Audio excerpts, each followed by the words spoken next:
Mga kaboxing fans, malaking balita ang hatid natin ngayon. Ang ating pambansang kamao, si Manny Pacquiao, ay nagbabalak ng bumalik sa boxing ring.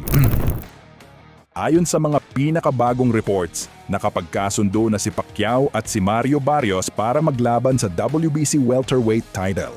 Ang target date ay Hulyo 11 sa Las Vegas, USA. Pero bago tayo mag-dive deeper sa laban na ito, atin munang alamin ang lahat ng importanteng detalye. Manatiling nakatutok. Pero bago ang lahat, kung nagustuhan mo ang video na ito, huwag kalimutan na mag-like dahil napakalaking tulong po iyan para sa aming mga content creator. Maraming salamat po. Naganap ang final negotiation sa Pilipinas noong nakaraang linggo. Dumalo ang mga representatives ni Barrios at ang promoter na Premier Boxing Champions. Ang laban ay opisyal ng binigyang blessing ni WBC President Mauricio Sulaiman. Sa isang interview sa Saudi Arabia, sinabi niya na ito ay magiging isang great fight para sa boxing fans. Ang venue ay planong gawin sa T-Mobile Arena sa Las Vegas, pero may isang kondisyon.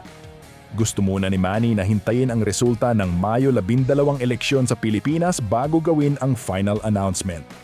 Ngayon, marami ang nagtatanong, kaya pa ba ng 46 na anyos na si Pacquiao na makipagsabayan sa mga batang boxer?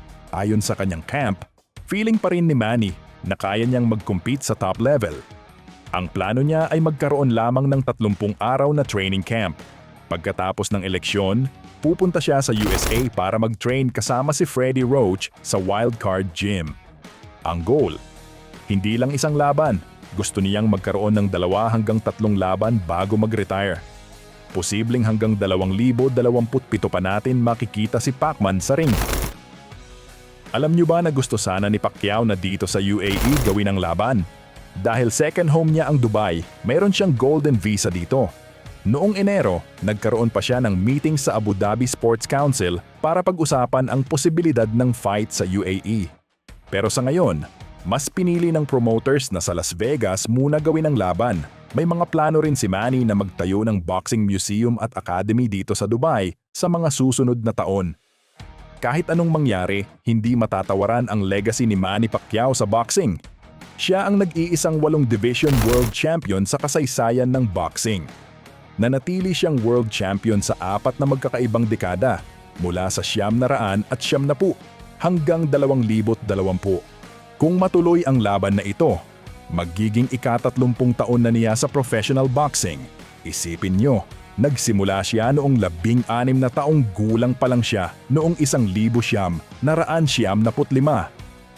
Ngayon, gusto kong marinig ang inyong mga opinyon. Una, sa tingin nyo ba ay mananalo si Pacquiao kay Barrios? Pangalawa, dapat ba siyang hindi na bumalik o ituloy pa ang kanyang career? At pangatlo, saan mas maganda gawin ang laban? Sa Las Vegas o dito sa UAE? Ilagay nyo ang inyong mga komento sa baba. Huwag kalimutang mag-like, mag-share at mag-subscribe para sa mas maraming boxing updates.